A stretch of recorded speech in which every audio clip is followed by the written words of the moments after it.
السلام علیکم ورحمۃ اللہ وبرکاتہ۔ محترم ناظرین، آج ہمارا ٹاپک ہے اسلام میں جنم دن منانا جائز ہے کہ نہیں۔ محترم سامعین، اس ٹاپک پر بات کرنے کے لیے مجھے بہت ساری کتابوں کا سہارا لینا پڑا، اس لیے میں آپ سبھی سامعین سے ادباً یہ گزارش کر رہا ہوں کہ اس ویڈیو کو لاسٹ تک سنیں اور زیادہ سے زیادہ لوگوں تک پہنچائے تاکہ ہر مسلمان کو معلوم ہو سکے کہ جنم دن منانے کا اسلام میں حقیقت کیا ہے۔ چلیے شروع کرتا ہوں۔ رب العالمین تبارک و تعالی فرماتے ہیں وما ارسلناک الا رحمۃ للعالمین، اور نہیں ہم نے بھیجا محمد صلی اللہ علیہ وسلم کو مگر رحمت بنا کر تمام جہان والوں کے لیے۔ حضور صلی اللہ علیہ وسلم کا وجود ہر شے کے لیے رحمت ہے، جیسا کہ قرآن کریم کے اس آیات سے ثابت ہو، خواہ وہ انسان ہو یا غیر انسان، مسلمان ہو یا غیر مسلمان، حضور صلی اللہ علیہ وسلم اولاً و آخراً تمام عالم کے لیے باعث رحمت ہے۔ ایسا کون مسلمان ہوگا جو حضور صلی اللہ علیہ وسلم کے جنم دن پر خوش نہ ہو یا تو شکر نہ کرے؟ ایسا کوئی نہیں۔ پھر بھی ہم پر یہ خالص تہمت اور محض افتراء ہے کہ ہم لوگوں کو نبی کریم صلی اللہ علیہ وسلم کے ذکر ولادت سے منع کرتے ہیں، اور ہم لوگوں کو جنم دن منانے پر منع کرتے ہیں، ان کو روکتے ہیں، خصوصاً علماء دیوبند پر یہ تہمت لگاتے ہیں۔ محترم ناظرین، دیکھیے، ہم کو سمجھنا یہ ہے سب سے پہلے کہ خوشی ہم کو منانا ہے۔ اسلام میں منع نہیں کہ خوشی مت منائیے، خوشی ہم کو منانا ہے، لیکن وہ خوشی جو اسلام کے قوانین کے خلاف ہوگی، جن کی پابندی کا حضور صلی اللہ علیہ وسلم نے حکم فرمایا ہے، اس سے ہم البتہ روکیں گے، اگرچہ فی نفسہ وہ شے پسندیدہ ہو اور شریعت میں اس کی نظیر موجود ہو۔ اب دیکھیے، سب کا اس پر اتفاق ہے کہ عین دوپہر کے وقت نماز پڑھنا مکروہ ہے۔ اگر کوئی شخص عین دوپہر کے وقت نماز پڑھ رہا ہے، جس وقت نماز پڑھنا مکروہ ہے، اگر ہم اس کو منع کریں گے تو کوئی شخص ہم پر یہ تہمت نہیں لگائے گا کہ یہ شخص، یہ علماء نماز پڑھنے سے بھی لوگوں کو روکتا ہے۔ ٹھیک اسی طرح اس پر بھی سب کا اجماع ہے کہ قبلہ سے منہ پھیر کر نماز پڑھنا ممنوع ہے۔ اگر کوئی شخص قبلہ سے منہ پھیر کر پوب کی طرف یا تو اتر یا دکن کی طرف نماز پڑھ رہا ہے، اگر ہم یا تو علماء اس کو منع کریں گے تو کوئی شخص ہم پر تہمت نہیں لگائے گا کہ ہم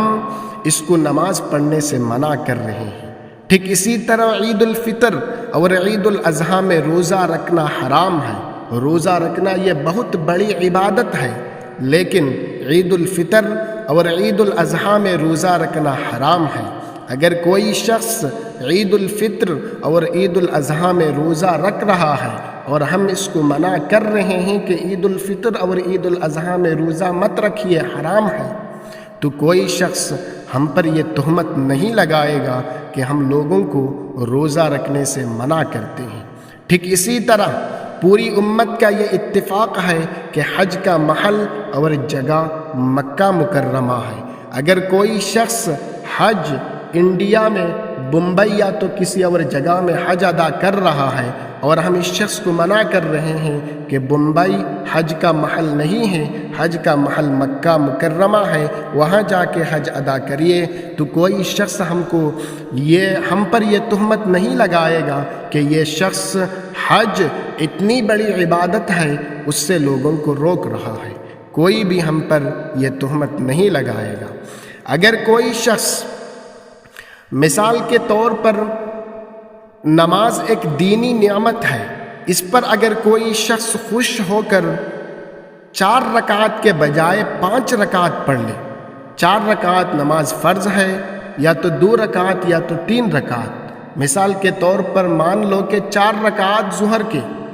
نماز فرض ہے، اگر کوئی شخص خوش ہو کر، اتنا زیادہ خوش ہو کر اگر وہ 5 رکعت نماز پڑھ لے تو اس کو ثواب ہونے کے بجائے الٹا گناہ ہوگا۔ اگر ہم اس شخص کو کہ بھائی آپ 4 رکعت کے بجائے 5 رکعت مت پڑھیے، تو کوئی ہم پر یہ تہمت نہیں لگائے گا کہ یہ مولانا نماز پڑھنے سے لوگوں کو روکتا ہے، تو پھر ہم پر یہ الزام اور تہمت کیوں؟ ہم سوال کرتے ہیں کہ ہم پر پھر کیوں یہ تہمت اور الزام لگایا جاتا ہے کہ ہم لوگوں کو جنم دن منانے سے روکتے ہیں۔ محترم ناظرین، میں آپ کے سامنے مسلم شریف کی ایک حدیث پڑھ کر سناتا ہوں پوری سند کے ساتھ، جس میں اللہ کے نبی فرماتے ہیں: حدثنی زہیر بن حرب قال حدثنا عبد الرحمن بن مہدی قال حدثنا مہدی بن میمون عن غیلان عن عبد الله بن معبد الزمانی عن ابی قتادة الانصاری رضی اللہ تعالی عنہ ان رسول اللہ صلی اللہ علیہ وسلم سئل عن صوم الاثنین فقال فیہ ولدت وفیہ انزل علی۔ حضرت ابو قتادہ رضی اللہ تعالی الانصاری سے روایت ہے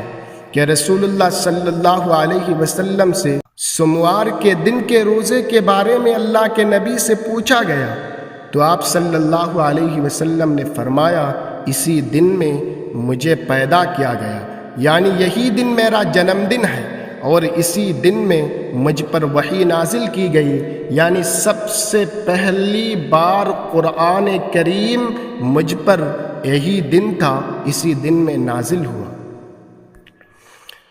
Abu Qatada al-Ansari radiyallahu ta'ala anhu reported that Allah's Messenger sallallahu alayhi wasallam was asked about fasting on Monday, whereupon he said, "It is the day when I was born and revelation was sent down to me." اللہ کے نبی صلی اللہ علیہ وسلم سے سوموار کے دن، چونکہ اللہ کے نبی سوموار کے دن زیادہ تر اکثر روزہ رکھا کرتے تھے، تو صحابہ کرام یہ دیکھ کر نبی کریم صلی اللہ علیہ وسلم سے پوچھا کہ آپ سوموار کے دن زیادہ تر روزہ رکھتے ہیں، اس کی فضیلت کیا ہے، سبب کیا ہے، ہم کو بھی بتائیے۔ تو صحابہ کرام کو حضور صلی اللہ علیہ وسلم نے جواب دیا کہ سوموار کے دن میرا جنم دن ہے،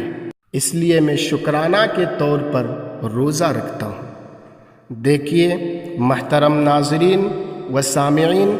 غور کیجیے، اللہ کے نبی کا جنم دن منانے کا طریقہ کیا تھا؟ روزہ رکھ کر، نہ کہ جنم دن منانے کا طریقہ کیک کاٹ کے happy birthday to you کہہ کے، ایسا نہیں تھا اللہ کے نبی کا۔ ہم کو غمگین ہونا چاہیے کہ ہمارے زندگی میں سے 1 سال گزر گیا، ہمارے زندگی میں سے 1 سال کم ہو گیا، اس پر ہم کو غم ہونا چاہیے تھا اور ہم کو روزہ رکھنا چاہیے تھا۔ اللہ کے نبی صلی اللہ علیہ وسلم کا طریقہ تھا جنم دن منانے کا روزہ رکھ کر، ہمارا طریقہ تھا happy birth day do you اور کیک کاٹ کے، تالیاں بجا کے۔ محترم ناظرین، ہم لوگوں کو جنم دن منانے سے نہیں روکتے، لیکن اس صورت میں روکیں گے جہاں اللہ کے نبی کے کام کے خلاف ہوگا، اس لیے کہ نبی کریم صلی اللہ علیہ وسلم کے بتائے ہوئے راہ پر ہم چلتے ہیں۔ اگر اسی راہ کے خلاف کوئی کام کرے گا تو ہم لوگوں کو روکیں گے، کیونکہ اللہ کے نبی صلی اللہ علیہ وسلم نے علماء کو وارث انبیاء کہا، اور وارث انبیاء کہنے کی وجہ کیا ہے؟ زمین اور جائیداد اور دن دولت کی تو وارث نہیں بنائے، علم کی وراثت علماء کو عطا کیا گیا، اور علماء نبی کے علم جو اللہ کے نبی نے وارث انبیاء کہا، اسی سے لوگوں کو بتاتے ہیں۔ محترم ناظرین، جو چیز شریعت کے خلاف ہوگا اس کو علماء منع کرتے ہیں، اس لیے مسلک علماء دیوبند پر عقیدہ رکھنے والے لوگوں کو ہم کہتے ہیں کہ جنم دن منانے کا طریقہ نبی کریم صلی اللہ علیہ وسلم کا روزہ رکھ کر تھا، نہ کہ جنم دن منانے کا طریقہ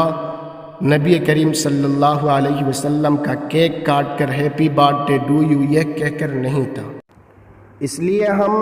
ان لوگوں سے کہنا چاہتے ہیں جو یہ کہتے ہیں کہ یہ علماء کسی بھی چیز پر شرک کا فتویٰ لگا دیتے ہیں، ناجائز کا فتویٰ لگا دیتے ہیں، کراہت کا فتویٰ لگا دیتے ہیں، حرام کا فتویٰ دے دیتے ہیں۔